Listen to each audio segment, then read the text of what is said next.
Saya lagi share tentang manusia rohani, katakan manusia rohani.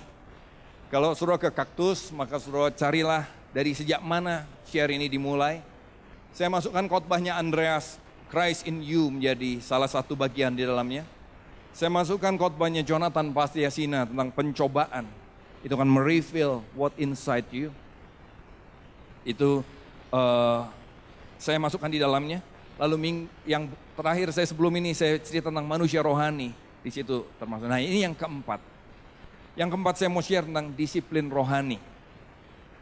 Saudara, the highest calling untuk manusia, adalah untuk menjadi seperti Kristus. The highest calling kita bukan menjadi orang kaya. The highest calling kita bukan menjadi orang terkenal. The highest calling kita bukan menjadi orang yang diberkati Tuhan secara harafiah atau secara materi atau fisik. Tapi the highest calling semua manusia adalah menjadi seperti Kristus. Katakan menjadi seperti Kristus. Itu panggilan yang tertinggi. Roma 8 ayat 28 sampai 29 mengatakan begini. Roma 8 ayat 28 sampai 29. Kita tahu sekarang bahwa Allah turut bekerja dalam segala sesuatu untuk mendatangkan kebaikan bagi mereka yang mengasihi Dia, yaitu bagi mereka yang terpanggil sesuai dengan rencana Allah. Sampai sini kita sering pakai ayat ini. Ayat ini menjadi sebuah ayat yang kita sukai. Ayat ini sering kali kita comot. Oh, Tuhan turut bekerja dalam segala sesuatu. Katakan Tuhan turut bekerja dalam segala sesuatu. Kita senang dengan ayat ini. Ayatnya tolong ditayangkan. Allah turut bekerja dalam segala sesuatu untuk mendatangkan kebaikan bagi mereka yang terpanggil sesuai dengan rencana Allah. Sering kita berhenti di ayat 28. Padahal gini, Tuhan itu ikut bekerja dalam segala sesuatu. Buat kita yang belajar mengasihi Dia, belajar yang terpanggil sesuai dengan rencana Allah. Apa sih panggilan Tuhan itu? Terpanggil sesuai rencana Allah itu penjelasannya di mana? Di ayat 29.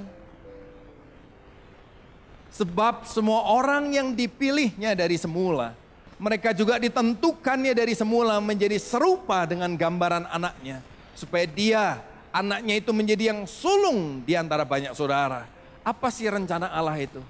Sebab saudara semua dipilih untuk apa? Kita menjadi serupa dengan gambaran anaknya, yaitu Tuhan Yesus. Amin. Itu the highest calling buat setiap kita. Waktu saudara mulai berjalan, saya mau menjadi serupa seperti Yesus. Waktu saudara mulai berjalan, maka saya percaya Tuhan ikut bekerja di dalamnya. Kita tidak langsung sempurna, kita nggak langsung hebat, tapi disitulah Allah ikut bekerja di dalamnya. Memulihkan satu persatu kelemahan kita, melepaskan kita dari keterikatan kita, membebaskan kita dari belenggu-belenggu dosa yang selama ini mungkin kita pikir kita tidak mungkin lepas darinya. Tapi Tuhan membebaskan kita satu persatu. Yang setuju katakan amin. Saudara, saya sudah sering cerita, saya akan ceritakan lagi sama saudara suatu kali. Anak saya waktu umur 4 tahun, tapi saya nanti akan tambahin sisi yang lain. Umur 4 tahun dia datang sama saya dan dia bilang begini, Pap, surga itu kayak apa? Saya bingung walaupun saya pengkhotbah, saya bingung mau ceritanya. Karena kalau saya cerita jalannya terbuat dari emas, temboknya emas, permata, dan batu krisopras. Saya sudah tahu pertanyaan berikutnya, permata itu apa? Apalagi kalau dia tanya krisopras itu apa? Saya juga sudah lupa krisopras itu apa. Waktu saya bingung, saya berdoa, Tuhan saya harus terangin apa sama dia. Tiba-tiba hikmat Tuhan turun atas saya. Dan saya bilang ini, tanyalah sama mami. Dia dengan polos dia datang sama maminya. Dan bilang, Mam, surga tuh kayak apa? Maminya yaitu istri saya. Saudara mesti yakin itu? Dia bilang begini, loh tanya papi dong. Sudah, tapi papi suruh tanya mami. Istri saya melotot, saudara. Mungkin nanti 5 menitnya dia curhat soal itu lagi ya. Dia melotot sama saya. Saya bilang, Tuhan bilang sama saya suruh tanya kamu. Sambil bisik-bisik, Tuhan bilang. Fresh from the oven. Tapi saudara tahu, itu betul Tuhan bilang begitu. Karena jawaban dia menyelesaikan semua masalah. Dalam tempo tidak lama, dia tidak terlalu banyak. Dia bilang ini, Caca rasa apa di keluarga kita? Caca rasa disayang? Ya, Caca rasa begini. Ya, Caca rasa gini. Caca rasa gini. Istri saya bilang ini, surga tuh kayak keluarga kita. Tapi surga tidak ada kekurangan lagi. Di keluarga kita masih banyak kekurangan. Di surga tidak ada kesalahan, tidak ada kekurangan. Tapi surga seperti keluarga kita. Itu terakhir, pertama dan terakhir anak saya tanya tentang surga. Kalau sudah tahu dia lebih banyak berdoa daripada saya berdoa. Sampai saya bilang ini betul-betul anak pendeta ini satu. Tidak lama, dia datang lagi sama saya tanya gini, Pap, Tuhan itu kayak apa? Dan saya bingung lagi, aduh gimana ceritanya ya. Kalau saya bilang Tuhan besar, suaranya menggelegar, matanya menyala, Wahyu bilang begitu. Nanti dia pikir Tuhan seperti film robot-robotan lagi saudara. Saya bingung, gimana menjelaskan sama anak umur 4 tahun, saya berdoa Tuhan tolong saya menjelaskannya. Hikmat Tuhan turun lagi atas saya, bang. Dan saya tahu gini, tanyalah sama Mami. Dia datang lagi sama maminya, Mam, Tuhan seperti apa? Maminya sudah tahu kali ini itu dari Tuhan dan dia bilang begini, menurut Caca papi seperti apa? Papi begini? Ya. Papi begini? Ya. Papi enggak begini? Enggak. Papi begini? Tuhan tuh kayak papi. Tapi Tuhan sempurna. Papi masih banyak kekurangan. Papi masih bisa salah. Tuhan tidak. Kalau surah baca Alkitab, kita memang mencerminkan Kristus. Amin. Harus. Waktu saya dengar jawaban begitu, deg-degan saya saudara. Wow, betul juga. Tapi buat anak saya, itu jawaban cukup. Kalau saudara dengar anak saya berdoa, dia seperti ngobrol sama Tuhan. Seperti telepon, pernah kita berdoa berdua waktu masih kecil, sekarang sudah gak begitu. Dia udah ngedoa terus dia bilang, sebentar ya Tuhan, ini papi mau ngomong. Ayo pap. Ini lagi telepon, oke teleponnya mana? Ya Tuhan gimana kabarnya? Tapi mungkin sudah begini, wah berat banget, berat. Gak gampang. Sesat, enggak, itu Alkitab. Kalau sudah baca Alkitab, ya itu bagian kita. Tapi mungkin sudah tanya gini, gak pernah salah Pak. Salah, saya mau cerita sama saudara. Bagaimana part kita berjalan menjadi seperti Kristus. Suatu kali saya berantem sama istri saya. Teorinya kan kalau berantem anak jangan tahu. Ini anak tahu, anjing saya tahu, semua tahu. Berantem, saya masuk kamar. Anak saya masih kecil, dia duduk di ranjang, dia nangis. Caca kenapa? Enggak. Terus dia bilang gini, Pap, Caca gak pengen papi berantem seperti itu lagi sama mami. Saya sadar saya bikin salah saudara. Saya panggil istri saya dan saya bilang nih, papi mami barusan buat salah. Boleh gak berdoa buat papi mami? Anak saya berdoa buat kami. Saya minta maaf di situ, saya salah. Dan saya bilang nih, doa buat papi mami ya, supaya papi mami gak berantem kayak tadi lagi. Anak saya berdoa, tumpang tangan atas papanya, tumpang tangan atas mamanya. Itu gak cuma sekali itu saya mengakui salah. Gak sekali itu saya minta didoakan dia. Dalam banyak hal saya mengakui kesalahan saya. Dalam banyak hal saya minta dia doakan saya. Saya percaya menjadi seperti Kristus bukan berarti saudara dan saya langsung jadi sempurna. Amin. Tapi kita mau berjalan. Kita mau menuju. Kita mau belajar. Kita mau diproses. Kita mau mengakui kekurangan. Kita mau diajar, ditegur, disempurnakan dalam bagian-bagian hidup kita. Saudara, untuk menjadi seperti Yesus maka saudara harus, untuk saudara mulai belajar menjadi seperti Yesus, maka saudara dan saya harus mulai belajar membangun manusia rohani. Katakan manusia rohani. Manusia rohani itu penting sekali. Kenapa? 1 Korintus 2 ayat 14. Manusia rohani sangat penting, kenapa? 1 Korintus 2 ayat 14.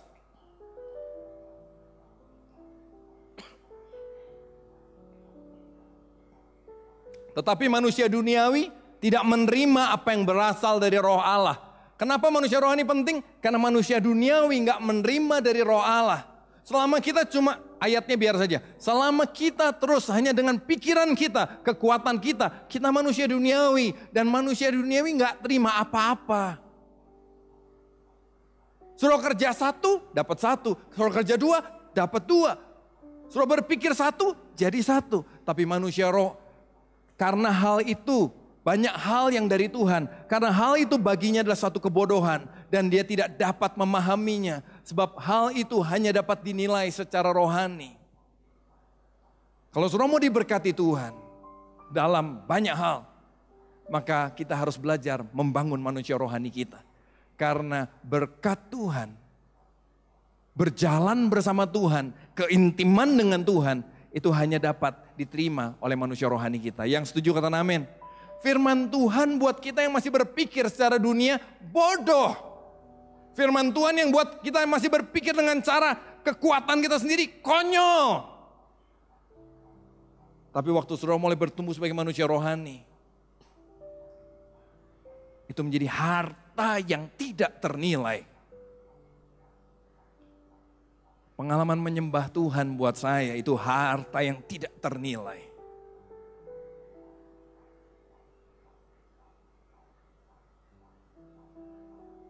Bisa berjalan bersama Tuhan, mengerti apa yang Tuhan mau.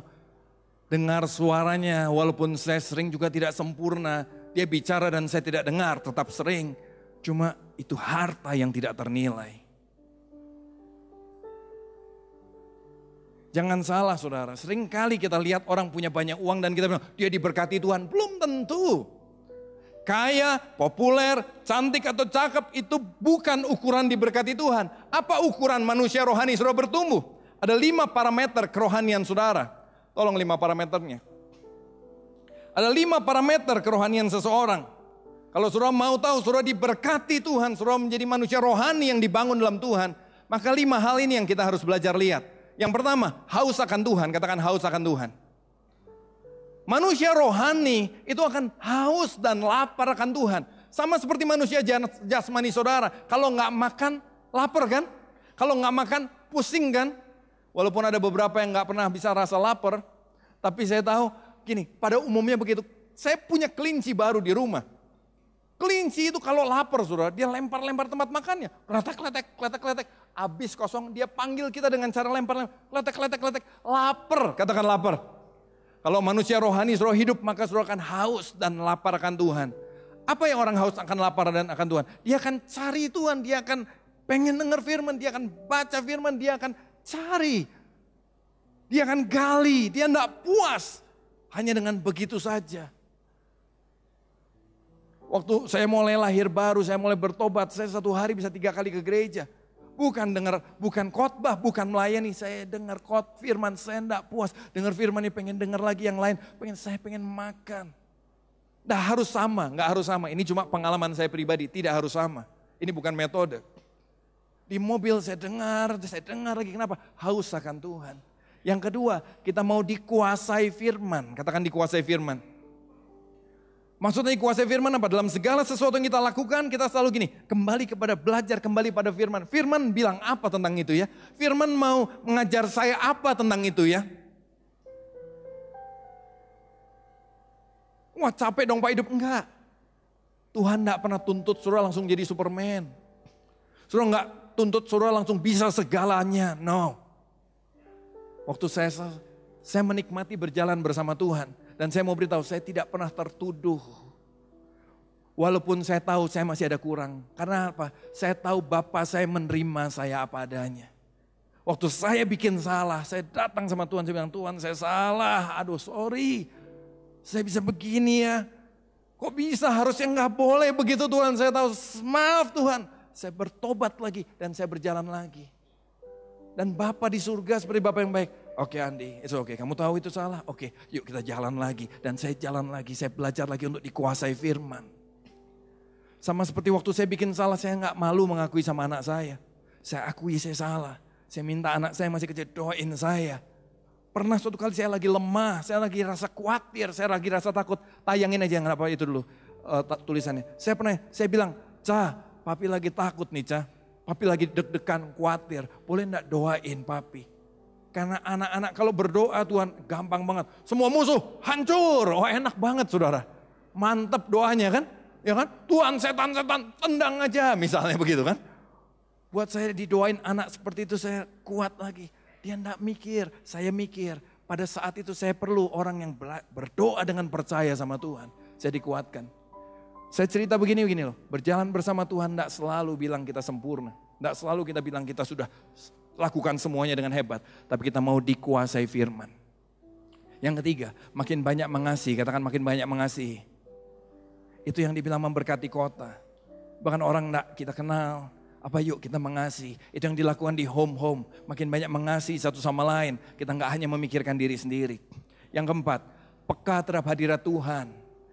Kita mulai sadar Tuhan hadir dalam hidup kita. Hadir dalam hidup kita. Kita mulai menghargai dia dalam segala sesuatunya. Dalam kebaktian. Bukan hanya kebaktian. Turun tangga, naik tangga. Kita mau hargai dia. Karena kita tahu kita peka dengan hadirat Tuhan. Tuhan hadir. Amin. Yang kelima, disiplin rohani. Nah 5 ini loh yang menunjukkan apakah manusia rohani saudara dan saya sudah hidup atau belum. Apakah kita diberkati apa enggak? 5 hal ini yang menunjukkan. Bukan uang saudara yang menunjukkannya. Bukan gaya saudara, fashion saudara yang menunjukkannya. Bukan pergaulan kita yang mengatakannya, tapi 5 hal ini. Kalau saudara punya ini, saudara orang yang diberkati Tuhan. Amin. Kenapa sih kita harus membangun disiplin rohani?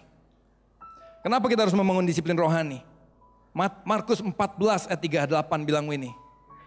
Berjaga-jagalah dan berdoalah supaya kamu jangan jatuh dalam pencobaan. Roh memang penurut tapi daging lemah. Roh itu memang penurut tapi daging lemah. Ayatnya saja. Ya. Oke. Roh memang penurut tapi daging lemah. Katakan roh penurut. Daging lemah. Kita ini memang ini, roh ini ada mau sama Tuhan, betul nggak? Roh kita pengen bertumbuh, tapi daging lemah. Kita bilang, saya mau baca Alkitab, tapi besok males, daging lemah. Kita bilang, saya mau berdoa, tapi besok ngantuk, daging lemah. Saya mau belajar lebih sabar, tapi besok marah, daging lemah. Roh penurut, daging lemah. Saya mau belajar lebih jujur, besok bohong lagi, daging lemah. Karena itu perlu disiplin. Tanpa disiplin siapapun akan jatuh bangun dalam dosa. Tanpa disiplin seorang pendeta pun akan jatuh bangun terus dalam dosa. Kenapa? Gak ada disiplin rohani. Siapapun, termasuk pendeta, siapapun dagingnya lemah. Amin. Roh kita penurut tapi daging lemah. Karena itu kalau mau manusia rohani sudah bertumbuh, mau manusia rohani sudah bisa menerima dari Tuhan, maka ayo bangun dengan disiplin. Di dalam ikut Tuhan ada 2 hal yang selalu mewarnai kita. Yang pertama dibilang semangat, mood. Itu bahasa aslinya kara. Dari situ nama anak saya sebetulnya saya ambil. Karalita, caralita. Artinya apa? Sukacita. Suka, bersuka, semangat. Tapi enggak selalu kita rasa seperti itu kan. Ada saatnya di mana semangat kita hilang. Ada saatnya di mana kita rasa kita malas, kita loyo, kita kering. Di situ disiplin bicara. Oke, saya malas tapi saya akan tetap beribadah. Oke, saya lagi kering tapi saya tetap mau. Suatu kali saya sedang ditipu sama orang. Adik saya tahu itu. Adik saya terutama yang sebetulnya sedang masuk dalam masalah waktu itu. Karena namanya pakai nama dia dan orang ini berakrobat begitu rupa. Yang kalau sampai kena hukum itu pidana dan namanya nama adik saya. Kita pusing. Nah saya kan ikut di situ jadi saya harus ikut mikirin walaupun sayanya nggak akan dipenjara tapi masa adik saya dipenjara misalnya ternyata sampai pidana. Untung enggak. Tapi waktu itu kita stres. Dia uang nggak karu-karuan. Ditipu. Saya waktu itu sampai stresnya sampai berdiri bisa gini. Cetak-cetak stop kontak. Saklar. Cetak nyala mati nyala. Sampai mami saya bilang gini. Kamu stres ya? Itu ngapain lampu mati nyala. Oh iya, saya pikir saya bagian lighting di rumah ini. Tapi saya ingat sekali waktu itu kering. Baca Alkitab gak ngerti karena pikiran mumet. Sekitar 10 tahun yang lalu. Mumet dan semuanya. Tapi waktu itu saya ingat di ruang tamu saya bilang sama adik saya. Yuk kita sembah Tuhan. Kita nyanyi lagu. Dan kita berdoa. Kalau sudah tanya saya gini, rasanya apa? Enggak rasa Pak. Rasanya tetap stres, deng. Sudah pernah rasa sampai nyut-nyutan kepala, deng. nyembah Tuhan tetap nyut-nyutan. Tapi saya angkat tangan, saya ingat sekali Tuhan, sekarang saya tidak bisa rasa apa-apa. Tapi saya cuma mau bilang bahwa begini, Engkau tetap baik. Engkau tetap baik. Apapun yang saya alami, Engkau tetap baik. Aku tahu Engkau sedang mengajar aku. Aku tahu Engkau tetap menuntun aku. Aku tahu. Dan saya mau bilang walaupun aku tidak rasa, aku tetap mau puji Tuhan. Aku tetap mau memuji, mengagungkan Tuhan. Dan aku mau bilang, aku percaya padamu. Engkau tetap Tuhanku. Dan Engkau Allah yang baik. Yang setuju katakan amin. Disiplin berfungsi waktu saudara lagi patah semangat. Disiplin berfungsi waktu perasaan saudara lagi nggak mendukung saudara untuk mencari Tuhan. Mengalami lawatan itu bagus. Tapi kalau hanya mengandalkan itu maka saudara akan naik turun. Tapi disiplin akan membuat kita terus maju bersama Tuhan. Disiplin itu apa saja yang saudara harus bangun. Disiplin ada dua yang harus dibangun. Disiplin pribadi, katakan disiplin pribadi. Sama disiplin komunitas, katakan disiplin komunitas. Ada pribadi, ada komunitas. Kalau yang komunitas apa? Coba Ibrani 10 ayat 24 sampai 25. Ini di home, saudara harus perhatikan ini.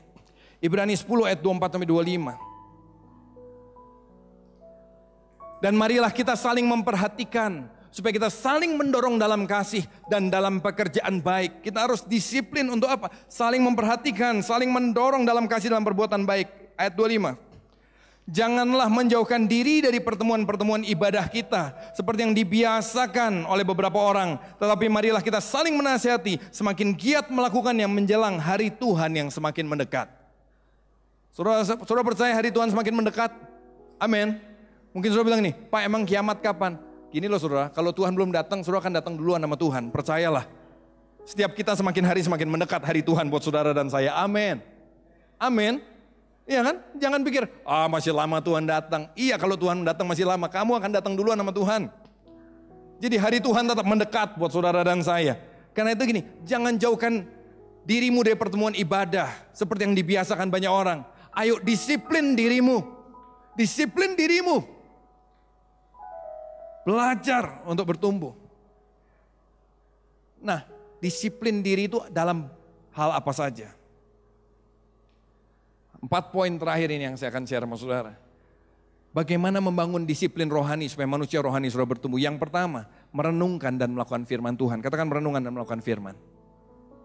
Mazmur 1 ayat 1 sampai 3. Mazmur 1 ayat 1 sampai 3. Berbahagialah orang yang tidak berjalan menurut nasihat orang fasik, yang tidak berdiri di jalan orang berdosa dan yang tidak duduk dalam kumpulan pencemooh. Ayat 2. Tapi yang kesukaannya ialah Taurat Tuhan, firman Tuhan. Dan yang merenungkan firman itu siang dan malam. Akibatnya apa? Saudara dan saya akan seperti pohon yang ditanam di tepi aliran air. Segar. Dan yang menghasilkan buahnya pada musimnya. Dan yang tidak layu daunnya. Apa saja yang diperbuatnya berhasil. Yang setuju kata amin. Ayat 3 tadi. Ayat 3. Nah. Saya mau highlight cuma satu dulu ini. Waktu terbatas. Yang menghasilkan buahnya pada musimnya. Orang yang merenungkan firman, dia bisa menghasilkan buah pada musimnya.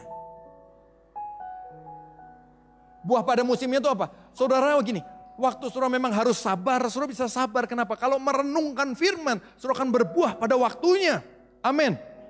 Emang ini waktu untuk mengampuni, saudara akan bisa mengampuni. Ini waktu untuk memaafkan, saudara akan bisa memaafkan. Ini waktu untuk memberi, saudara akan bisa memberi. Berbuah pada musimnya. Kenapa? Karena dia merenungkan firman Tuhan siang dan malam. Saudara tahu bahwa kita melakukan apa yang kita renungkan. Orang melakukan apa yang dia renungkan. Kalau dia renungkan uang terus, yang gak aneh kalau hidupnya hanya berkisar di antara uang. Karena dia melakukan apa yang dia renungkan. Kalau dia mikir yang najis, maka hidupnya nggak aneh, dia akan najis, dipenuhi dengan nafsu. Ada orang sampai begitu pikirannya dipenuhi yang kotor sampai dia jadi budak seks. Padahal saudara tahu, kenapa seks tidak masuk dalam kebutuhan pokok manusia? Karena tanpa seks orang tetap bisa hidup. Tanpa makan orang nggak bisa hidup.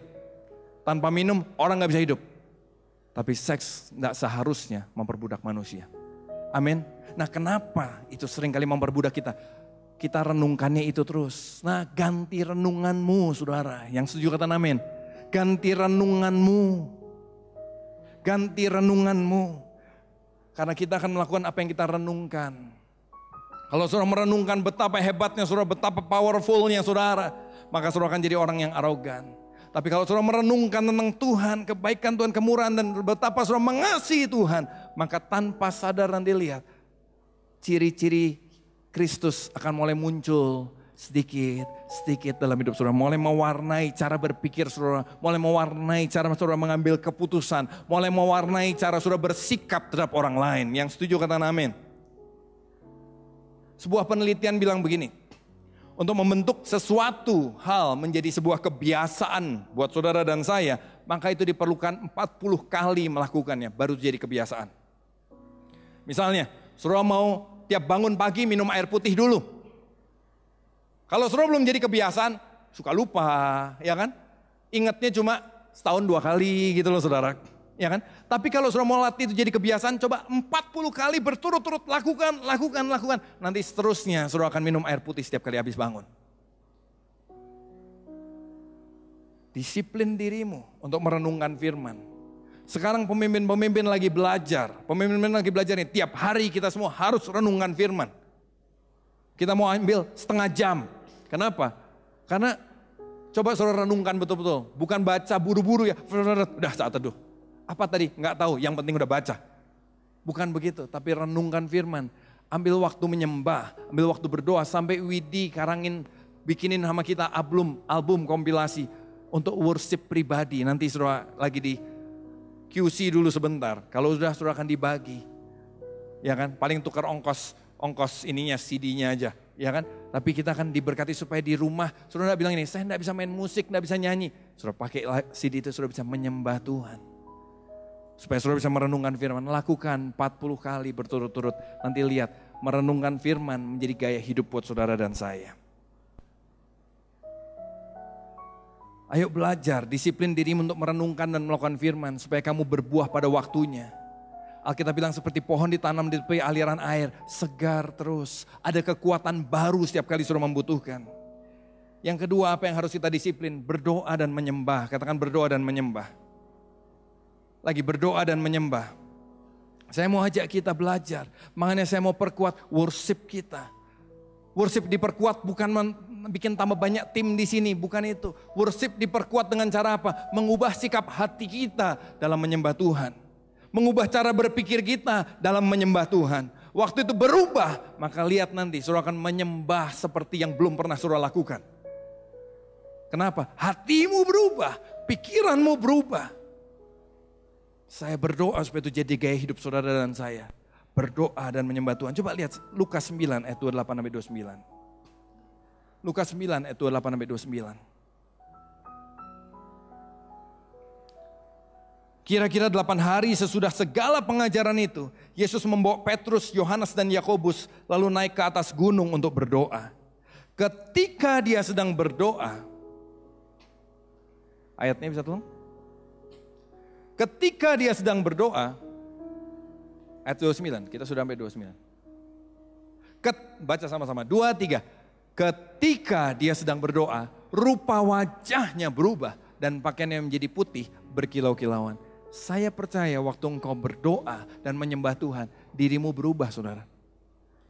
Tuhan waktu dia ambil manusia jasmani, waktu dia berdoa bersama 3 muridnya, apa yang terjadi? Wajahnya berubah. Kenapa? Manusia rohaninya bersinar lebih keluar dari sebelumnya. Amin. Saya selalu ingat tiap kali saya habis berdoa, istri saya selalu bilang nih, tuh kalau habis doa mukanya begitu. Lain, enggak tahu kenapa, enggak dibuat-buat saudara. Tapi saya percaya hati kita dirubah. Waktu kita berdoa yang diubah lebih dulu siapa? Kita diubah. Amin. Makanya saya mau ajak gini, saya enggak cuma nyuruh, ayo kita jalanin sama-sama. Kebaktian kalau boleh, yuk datang lebih awal. On time, saya mau ajak kita di situ, masuk dalam pengalaman pribadi, berdoa dan menyembah Tuhan. Saya akan lihat saudara akan berubah. Amin. Sama seperti Tuhan ubah saudara-saudara yang lain, saya percaya saudara pun akan diubah Tuhan. Saya lihat di sini ada beberapa orang yang lalu, saudara, kalau yang kita doain ini yang kemarin sudah pergi nih sekarang. Anak Ibu Indri Pardede, waktu pertama ke sini dia enggak percaya Tuhan. Kondisi terluka, enggak percaya Tuhan. Tapi lewat waktu dia diubah, kakaknya diubah Tuhan luar biasa. Saya percaya saudara akan diubah. Yang mau diubah katakan amin. Tapi enggak ada jalan lain kecuali disiplin dirimu. Saya nggak mau disiplin lah, saya sekadar gitu-gitu aja lah. Ya nggak apa-apa, keputusan saudara, siapa saya bisa paksa saudara. Tapi saudara, manusia aja duniawi tidak bisa menerima berkat daripada Tuhan. Amin. Goal kita di sini apa sih? Jadi seperti Kristus kan? Goal kita supaya apa? Saya pengen lihat saudara tidak ada yang tidak selamat. Setiap kita masuk dalam keselamatan itu berkat dari Tuhan. Dan yang menerima bukan tubuh ini pasti binasa. Yang setuju kata amin? Tubuh ini pasti binasa. Alkitab bilang ini makin lama makin layu. Alkitab bilang ini makin lama makin hilang kekuatannya. Tapi manusia rohani kita makin hari diperbaharui dari sehari ke hari.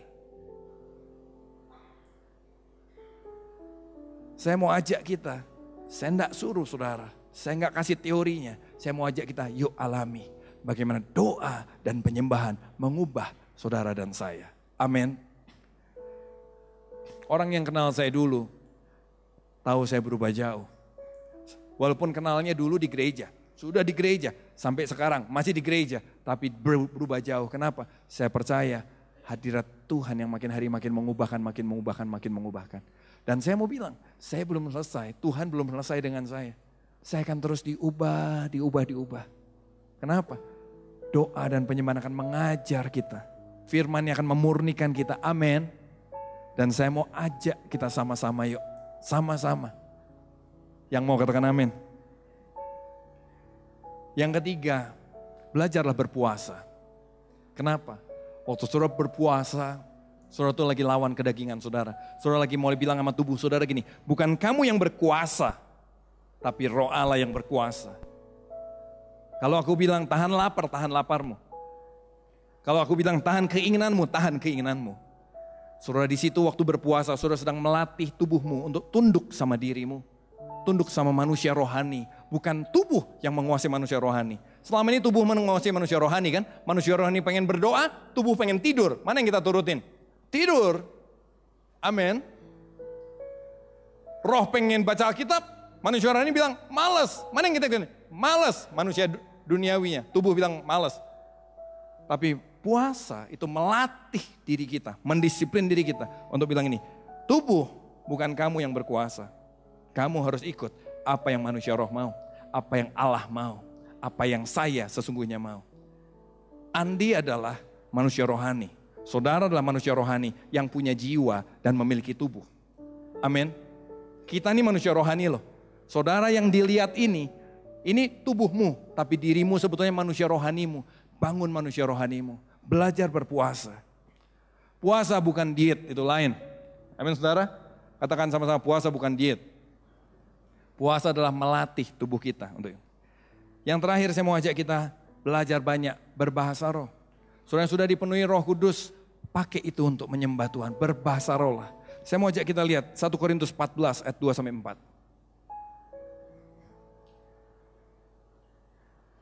Siapa berkata apa yang terjadi waktu kita berbahasa roh? 1 Korintus 14 ayat 2-4. Siapa yang berkata-kata dengan bahasa roh, tidak berkata-kata kepada manusia, tapi kepada Allah. Sebab tidak ada seorang pun yang mengerti bahasanya. Oleh roh dia mengucapkan hal-hal yang rahasia. Nah itu dia. Saudara baca ya, siapa yang berkata-kata dengan bahasa roh tidak berkata-kata pada manusia tapi kepada Allah. Jadi waktu saudara berdoa dalam bahasa roh, saudara sedang berdoa pada Allah langsung. Memang orang gak ada yang mengerti bahasanya, tapi Roh Kudus mengucapkan hal yang rahasia. Bahkan iblis pun gak bisa mengerti bahasa roh saudara. Roh Kudus dalam kita sedang berdoa untuk hal-hal yang rahasia. Saya gak tahu, kadang-kadang Roh Kudus mendoakan diri kita sendiri mungkin. Roh Kudus bilang sama Bapa, ini anak lagi begini, ini anak dia lagi berdoa. Dia lagi membawa roh kita berdoa sama Bapa untuk hal-hal yang rahasia. Ayat 3. Tetapi siapa yang bernubuat, dia berkata pada manusia. Dia membangun, menasihati dan menghibur. Bernubuat itu salah satu bentuknya apa? Seperti yang saya sedang lakukan saat ini. Saya sedang berkhotbah, itu salah satu bentuk bernubuat. Ayat 4. Tapi yang saya mau bahas adalah berbahasa rohnya. Siapa yang berkata-kata dengan bahasa roh, dia membangun dirinya sendiri. Katakan membangun dirinya sendiri. Tapi siapa bernubuat, dia membangun jemaat. Kalau saya berbahasa roh terus sekarang di sini, saudara kan nggak mengerti yang saya katakan. Tapi waktu saya bernubuat seperti ini, saudara dibangun. Tapi bahasa roh tetap part yang penting. Bahasa roh tetap bagian yang penting. Supaya apa? Diri kita terbangun. Manusia rohani kita terbangun. Manusia rohani kita terbangun. Yang mau katakan amin. Saudara, saya senang sekali. Saya tutup dengan ini. Ya, saya senang sekali anak saya kemarin baptis Roh Kudus. Anak saya tuh tiap kali ada baptis Roh Kudus, dia nggak baptis lagi. Suatu kali dia ngadu sama maminya. Dia bilang, Caca nangis dia. Tadi baptis Roh Kudus. Anak-anak dilawat Tuhan. Ya kan? Ada opa dan cucu sama-sama baptis Roh Kudus. Opa dan cucu dibaptis Roh Kudus sama-sama. Anak saya enggak. Dia pulang rumah dia nangis. Caca nggak baptis Roh Kudus tadi. Istri saya langsung tahu. Iya, karena Caca selalu mikir terus. Kalau ada begitu pasti mikir terus kan. Iya, kok mami tahu? Ya tahulah, mami yang melahirkan kamu. Saya cuma dengar dari jauh kan. Antara ibu dan anak ini lagi bicara, saya mengamati dari jauh begitu ya. Terus dia bilang, istri saya terus kasih masukan sama dia. Caca belajar terima dari Tuhan, bukan dengan pikiran kamu, tapi dengan hati kamu dan sebagainya. Kemarin-kemarin dia ikut praise and worship. Dia ikut worship night gitu nah. Waktu dia ikut, dia lagi menyembah, dia lagi nyanyi. Gak ada baptisan Roh Kudus, belum ada khotbah, baru nyanyi. Dia bilang, Caca lagi gak mikir apa-apa. Caca lagi gak mikir apa-apa. Tiba-tiba lagi nyanyi, Caca nangis. Gak tahu lagunya, wah memberkati dia. Dia nangis dan tahu-tahu dia berbahasa roh saat itu tanpa ada yang mendoakan. Dia pulang, saya bilang, Caca nanti kita bertiga berdoa dalam bahasa roh sama-sama ya. Oh Caca masih sedikit-sedikit bahasa roh, enggak apa-apa, dilatih Caca, dilatih. Ayo kita kembangkan itu, karena itu karunia, itu harta yang berharga. Dan waktu kita berdoa dalam roh Allah di sini yang bicara sama Tuhan. Roh Allah berdoa untuk hal-hal yang rahasia dan roh Allah sedang membangun manusia rohani kita. Dia makin lama makin kuat, makin lama makin disegarkan. Jangan tolak karunia-karunia yang dari Tuhan. Hauslah akan itu. Yang mau katakan amin. Yang belum, mintalah. Saya percaya Tuhan akan membaptis engkau dengan rohnya. Yang sudah, ayo kembangkan itu. Jangan enggak. Sebab saya lagi mau ajak setiap kita. Saya percaya Tuhan lagi mau ajak setiap kita. Untuk membangun manusia rohani kita. Sebab manusia rohanilah yang akan diselamatkan. Manusia rohanilah yang akan mendapat berkat Tuhan. Manusia rohanilah yang bisa intim sama Tuhan. Tubuh boleh makin lemah, manusia rohanimu harus makin kuat. Yang mau katakan amin.